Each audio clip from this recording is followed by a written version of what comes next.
Hey, what study is this? Everyone should know. Everyone should know. The answer at the end of the video. I like the Jeopardy question, so I'm doing it again. This we should all recognize as the site of the Charlie Kirk assassination at Utah Valley University on September 10. Not September the 11th, it's September 10. Getting Charlie Kirked. That's the brand new verb for when you go full detective mode, start uncovering things powerful people don't want you to know, want buried. Weird cult, Kabbalah, money laundering, propaganda, the spread of this thing called the Z variety Christianity, which is not Christianity at all, but some kind of cult. He won the Ultimate Participation Trophy, a one-way ticket to the Great Debate in the Sky. He used it in a sentence. He was asking too many questions. He got Charlie Kirked. So I'm going to do everything I can in my part not to get Charlie Kirked, so strap in. Well, again, how are you doing, beautiful person? Welcome back to Forces of Freedom and Fascism, where we uncover and expose forces of fascism, promote freedom of speech absolutism. And I've seen every honest and dishonest YouTuber on this topic. I'll save you some time. I'll bring you the best.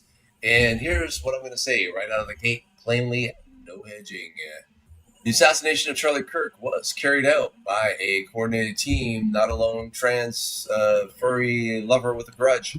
Tyler Robinson is 50 years too late to make a statement on the law that passed well over 50 years ago on consenting adult law. Shout out to George Webb, again, because he's a great, honest journalist, the best. Candace Owens.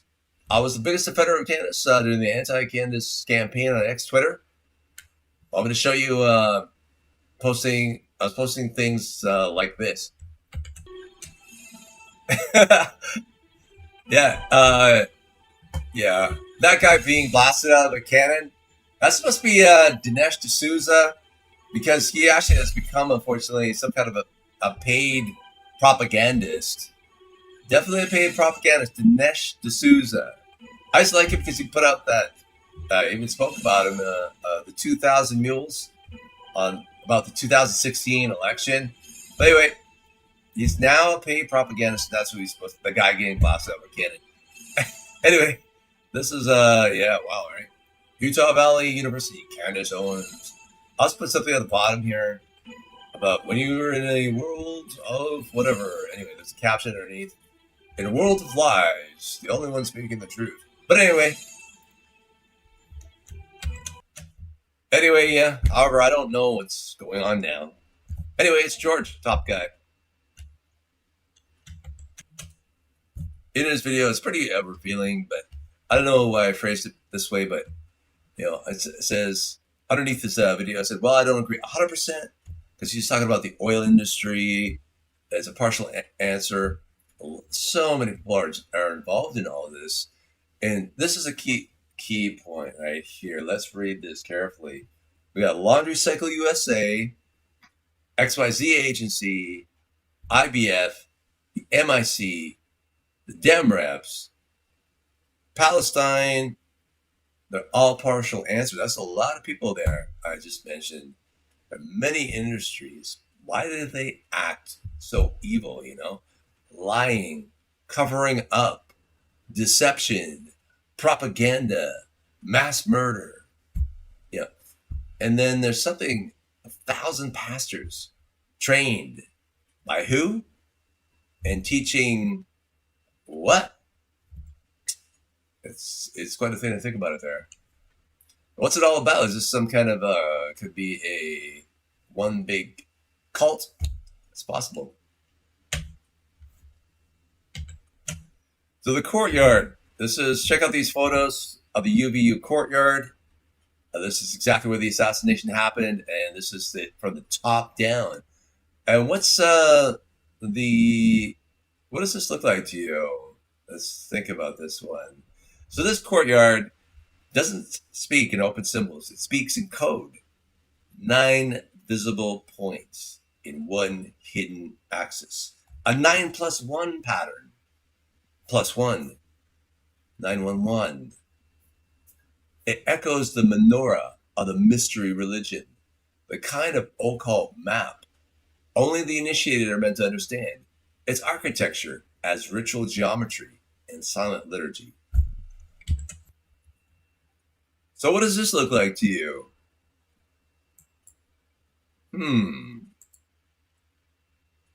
Let's make that smaller. Yeah, that's in Washington. Look what it's beside, right? So this is, where is this coming from? I showed you some pictures of at the beginning the Kabbalah. What else I got here? Oh, fake criers. Let's see.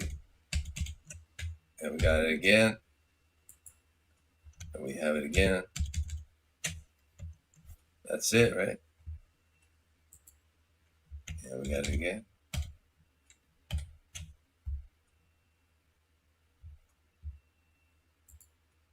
Another picture.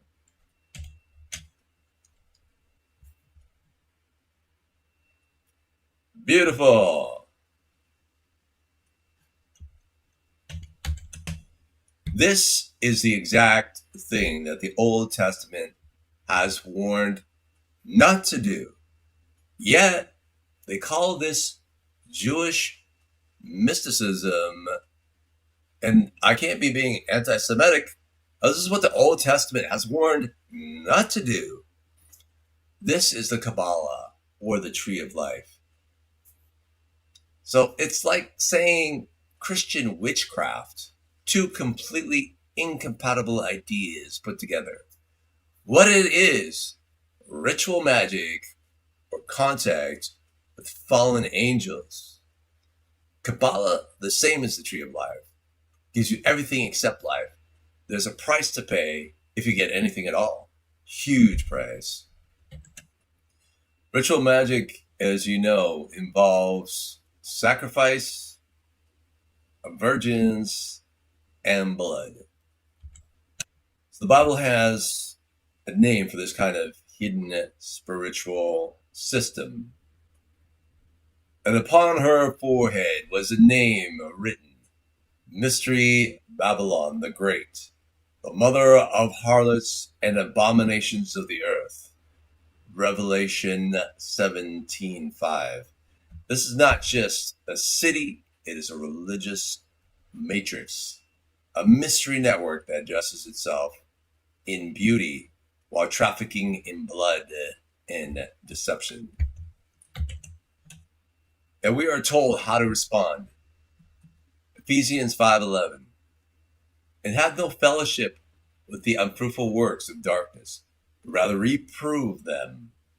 Ephesians 5:11. So when a university courtyard starts to look like a 9+1 menorah of the mystery religion, the question isn't whether the pattern is clever. The question is, are we standing in neutral ground or on a carefully disguised altar, evil sacrificial altar? The 9 are the 9 visible Sefirot, and +1 is the hidden one. That's why I showed you this picture. This is actually the one that is hidden.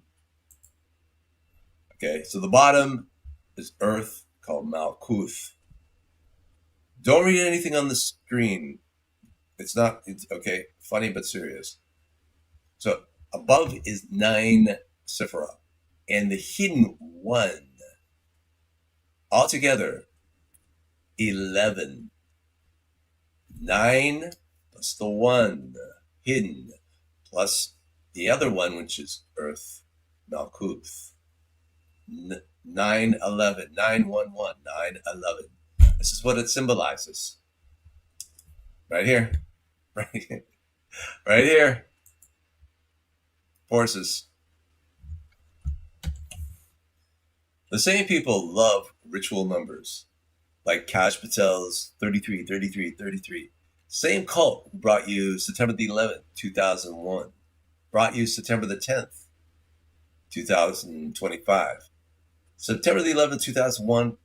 Everybody should know who actually did it. Not 19 Saudi Arabian hijackers. That's why we tagged Saudi Arabia, right? Remember attacking Saudi Arabia?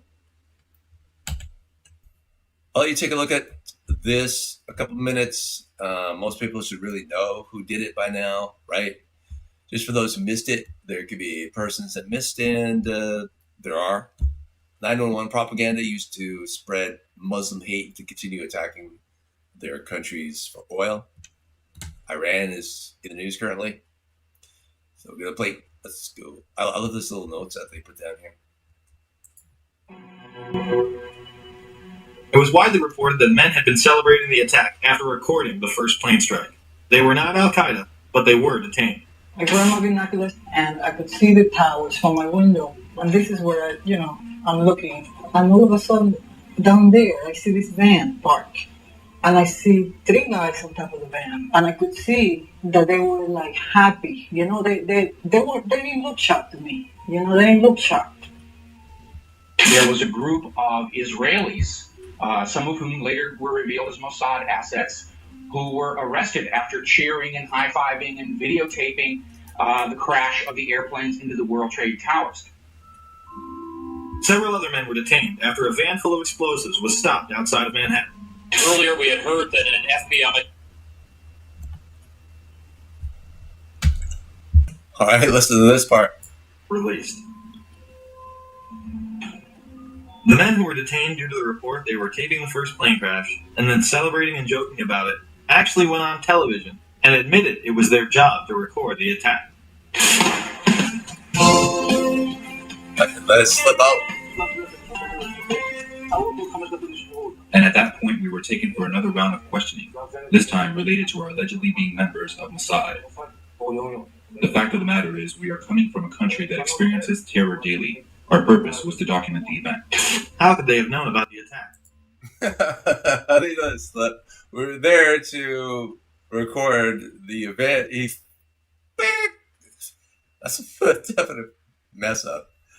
I'd like to show you this one Bible quote as well, because it's coming soon. For there shall arise Christ and false prophets, and show great signs and wonders, so that if it were possible, ... That's the most important part that comes after that, actually. If it were possible, they shall deceive the very elect. Who are the very elect? Who are the elected? They are Christians only. Governments light 9 branches, where Moses commanded 7. Biblical menorah, forgotten. Kabbalah's tree of life in the national spotlight, front and center. Coincidence or substitution? What is the command of Moses states? And it's funny, the exact thing, Kabbalah, is the exact thing God commanded not to do.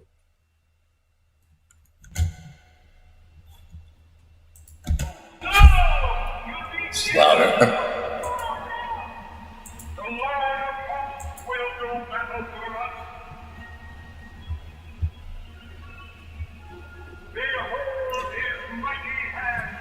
Behold his mighty hand.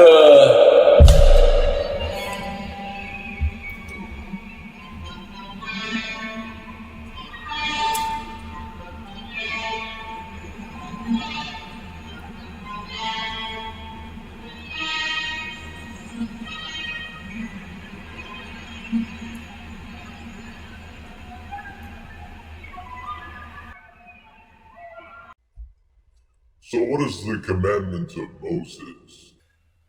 About how to create a menorah. And thou shalt make a candlestick of pure gold. Of beaten work shall the candlestick be made. His shaft and his branches, his bowls, his knops, and his flowers shall be of the same. And 6 branches shall come out of the sides of it. 3 branches of the candlestick out of one side, and 3 branches of the candlestick out of the other.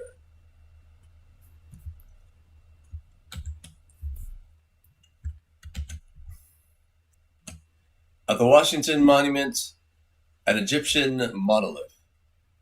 To go an extra step further here for you, where did they learn Kabbalah? It's actually Egyptian magic. But I could never make heads or tails out of the Egyptian magic. It's all hieroglyphs to me. The Hebrew slaves made it nice and concise, put it into graphs and diagrams like that tree of life I showed you, so it was easier to learn and use. How many do you count here? Why does this one feel odd? Governments erect the 9-branch version as the menorah symbol now, sidelining the biblical 7-branch design almost entirely, the one commanded by Moses. Numerologically, 9 evokes Kabbalah's visible Sefirot, my earlier point, while 7 is God's number, making the swap symbolically loaded. Governments light 9 branches where Moses commanded 7. Biblical menorah, forgotten. Kabbalah's tree of life in the national spotlight, front and center. Coincidence or substitution? This contrast fits perfectly. Okay, your seatbelts on for that. All right, good. I'm picking my ears again, recording it. Did you get that last one? There you go, the menorah superimposed onto the sacrificial altar of UVU campus courtyard where Charlie Kirk was sacrificed. I hope so.